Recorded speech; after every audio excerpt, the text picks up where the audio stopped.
The night Nipa brought light, I saw my neighbor talking to herself and crying like someone was dying. That was the night I knew the crying through my wall was not normal, and it was not madness. It was pain that had learned how to hide. But before that night, there was the crying. I live in room 8 of our compound. Face me, I face you. Thin walls. If someone coughs, you hear it. If someone whispers, you hear it. That is how I first heard the crying. It started small, like someone trying to beg tears not to come out. Every night, after everywhere went quiet, after generators died and darkness settled, the crying would come. It always came from the other side of my wall. That side belonged to Moriam. During the day, Moriam was not someone you would suspect of anything. She was always neat, always smiling. She greeted everyone. "Good morning, Auntie. Good evening, Uncle." She laughed easily. Sometimes she laughed too much, like she was afraid silence would catch her. Children liked her. Women trusted her with their pots. Men respected her distance. But every night, she cried. At first, I thought it was prayer. Many people cry when they pray. Then I thought, maybe heartbreak? Lagos is full of broken hearts. I told myself it was not my business. But the crying did not sound like prayer. It did not sound like heartbreak. It sounded tired, like someone who had been holding something heavy all day and could only drop it at night. Sometimes she would cry softly.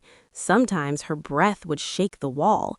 Sometimes she would stop suddenly, like she remembered she was not alone.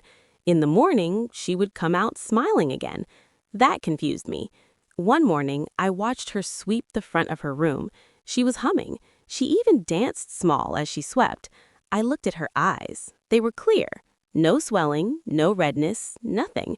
I wondered if I was imagining the crying. I wondered if the wall was playing tricks on me. One afternoon, I asked her if she was okay.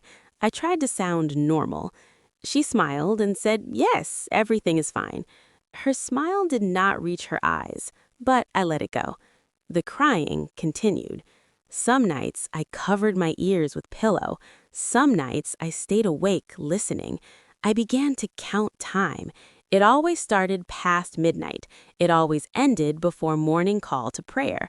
It was like her secret job. I began to fear the night. Then the rain season came. One night, thunder hit the sky and Nipa brought light without warning. The bulb in my room came on sharp and bright. I sat up on my bed, my heart beating fast. That was when the crying started again, louder than before. Something inside me pushed me to stand. I moved close to my window, and that was when my life and her life touched forever. The light from Nipa did not blink or go off. It stayed, white and strong. It made the night look like morning. My curtain was half open, and Moriam's window was fully open. The crying was no longer hidden.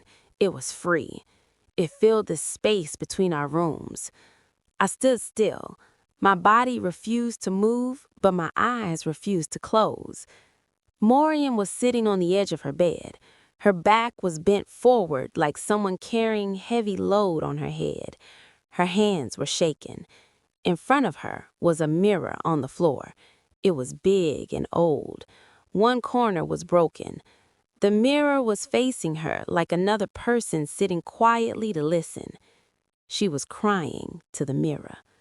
I watched her touch her face slowly, like she was learning it again. She wiped her tears and then laughed small, a dry laugh with no joy inside it. She shook her head and spoke. Her voice was low, but clear in the quiet night. "Why did you stay so long? Why did you think he would change? You knew this would happen." She slapped her own leg gently, not in anger, but in shame. That was when I saw it. Her leg was not straight. She tried to stand up and almost fell back on the bed. She held her waist and cried harder. I felt cold all over my body. During the day, Moriam walked fine, slow, but fine. I had never noticed any problem. Now I saw her pain clearly under the bright light. I saw marks on her arm, too. Faint, dark lines that makeup could not hide completely. I remembered how she always wore long sleeves, even when the sun was hot. She leaned closer to the mirror and spoke again. You said love is patience. You said endurance is strength.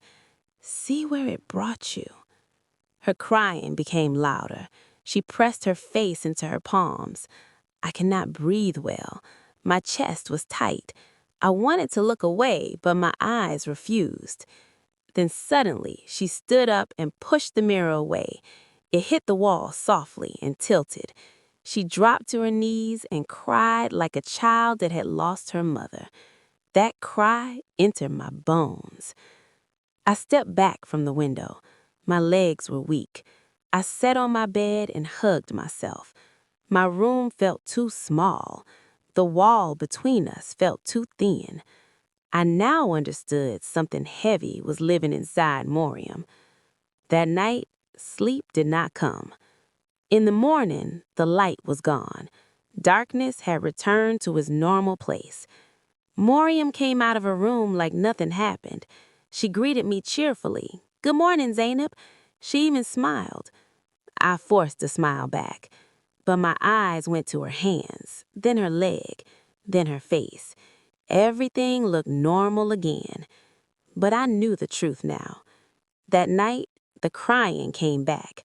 It was softer, slower, like someone tired of crying but unable to stop. I lay on my bed listening. My heart was beating fast. I knew I could not keep pretending anymore. I knew the wall between us was no longer enough to keep her pain away from me, and I knew soon, very soon, I would have to knock on her door. I did not knock on her door that night. Fear held my hand. I told myself it was not my place. I told myself she did not ask for help. But the truth was, I was afraid of what I would hear if I entered her room. Some pains are so deep that once you touch them, they stain you forever. The crying continued. Every night I listened. I began to notice new things. Some nights she talked softly. Some nights she stayed quiet for long minutes before the crying started. Some nights she moved things around, slow and careful, like someone afraid of breaking herself again. During the day, Moriam became quieter. She still smiled, but it looked tired. She sat alone more. She stopped laughing loud. Sometimes she would stare into space, her eyes far away, like she was seeing another place that did not want to leave her mind. One afternoon, the landlord's wife came around collecting money. She stood near Moriam's door and joked about how single life was sweet. Everybody laughed. Moriam laughed too, but her laugh broke in the middle. She quickly bent down to pack something from the floor, hiding her face. Nobody noticed. I did. That evening, rain fell heavy.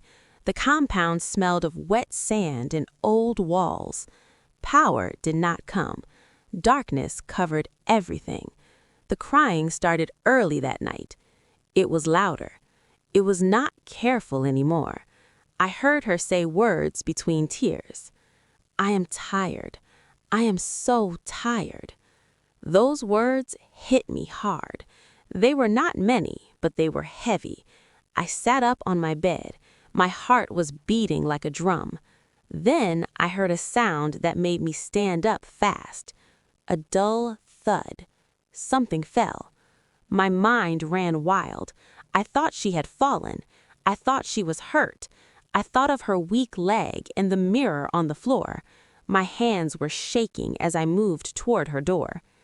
I stood there for a long time. The crying stopped suddenly. Silence. That silence scared me more than the crying. I raised my hand to knock, but my hand refused to touch the door. I listened closely. I heard slow breathing. She was alive. I stepped back. The next morning, I felt ashamed of myself. I watched her come out of her room later than usual. She walked slower. She held the wall as she moved. There was a small cut on her finger, fresh and red. Our eyes met. For a second, something passed between us. Fear, shame, maybe hope. She looked away first. That day, she did not greet anyone. She stayed inside her room. That night, the crying did not come. I waited. Midnight passed. 1 o'clock passed. Nothing. I could not sleep. My mind was full. I stood up and went to my window. Darkness everywhere. Her window was closed. Then I heard it. Not crying. A low sound, like someone talking to herself, slow, broken. I pressed my ear to the wall. I could not hear the words clearly, but I knew she was not okay. That was when I understood something simple and painful. Waiting was no longer an option.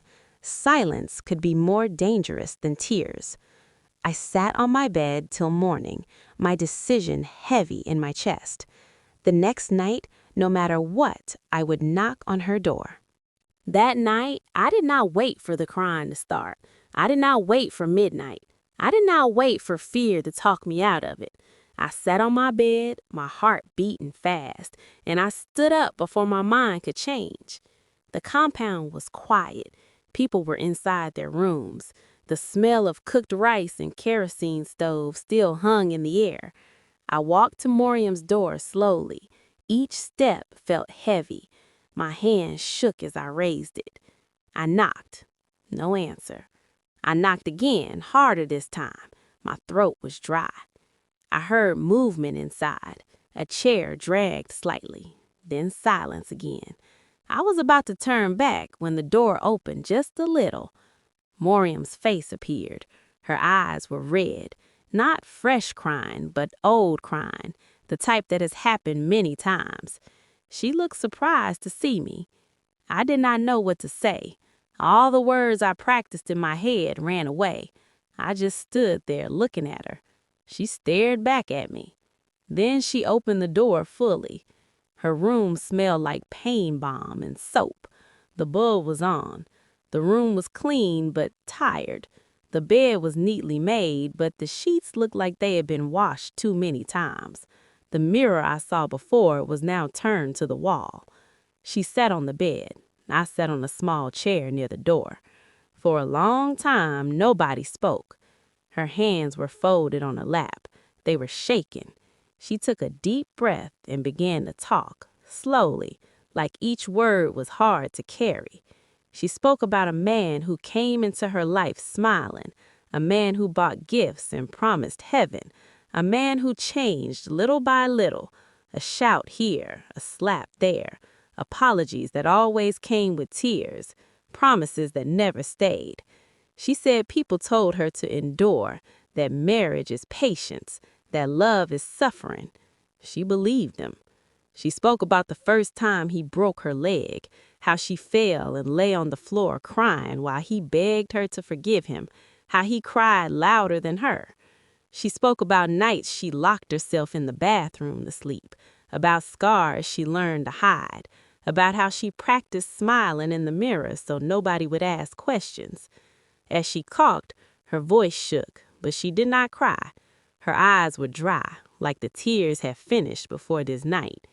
She says she cries at night because the night listens, because darkness does not ask her to be strong. I felt my chest burn, my eyes filled with tears, but I did not wipe them. I let them fall. When she finished talking, the room was quiet, heavy quiet. She looked at me and said she was sorry for the noise. She said she did not want to disturb anyone. That broke me. I moved closer and held her hand. Her hand was cold. I told her she was not a disturbance. I told her she was alive. I told her she was strong, even if she did not feel like it. She looked at me like nobody had ever said that to her before. That night, when I left her room, the crying did not come. I went back to my bed, but sleep did not come. My heart was full, heavy, but clear. I knew things would not be the same again. and for the first time since the crying started, I felt something close to hope. After that night, the compound did not change, but something inside Moriam changed slowly, like morning light that does not rush but still shows up. The crying did not stop at once. Some nights I still heard it, soft and careful, but it no longer sounded lonely. It sounded like someone letting go, small by small. Moriam started opening her door during the day. She sat outside more. She talked a little more. Not loud, not full laughter, but real. The kind that comes from the chest, not the mouth. People noticed, but nobody asked questions. In our compound, silence is also a language. Sometimes she came into my room in the evening. We sat on the bed and talked about small things, food prices, rain, childhood stories. She did not always talk about her past, but when she did, she stopped shaking. Her voice grew steady. One afternoon, she wore short sleeves for the first time. The scars were there, clear, open. Nobody said anything. A few people looked away. A few looked too long. She stood still. Her back was straight. That day, I knew she was no longer hiding. One night, Nepa brought light again. It came softly this time, not like before. I was lying on my bed when I noticed her window was open. I stood up slowly and looked. Moriam was standing in front of the mirror. The mirror was no longer on the floor. It stood against the wall, clean and whole. She looked at herself quietly. No crying, no talking, just looking. Then she smiled. Not the smile she gave people, not the smile she used to survive. This one was tired but honest. She touched her face gently, like greeting an old friend. That night, there was no crying. Days passed, weeks passed, the nights stayed quiet. I slept better. The wall felt thicker, safer. Sometimes I caught myself listening, waiting for the sound that used to come every night. It did not come. One morning, Moriam told me she was going to a meeting, a women's meeting. She said they talk about things people do not like to talk about. She said she was scared, but she was going. She came back smiling. This time, the smile stayed. Months later, she packed her things. Not in a hurry, not in fear. She said she found a better place, a place closer to work, a place where she could breathe. On the day she left, she hugged me tight. She did not say much. She didn't need to. That night, I lay on my bed listening to the wall. Silence filled the room. I understood something then. Some people laugh in the day because they are still learning how to heal. Some people cry at night because that is the only time they feel safe enough to be weak. And sometimes all it takes to change a life is one person who listens, one wall that is thin enough, and one night where someone finally knocks.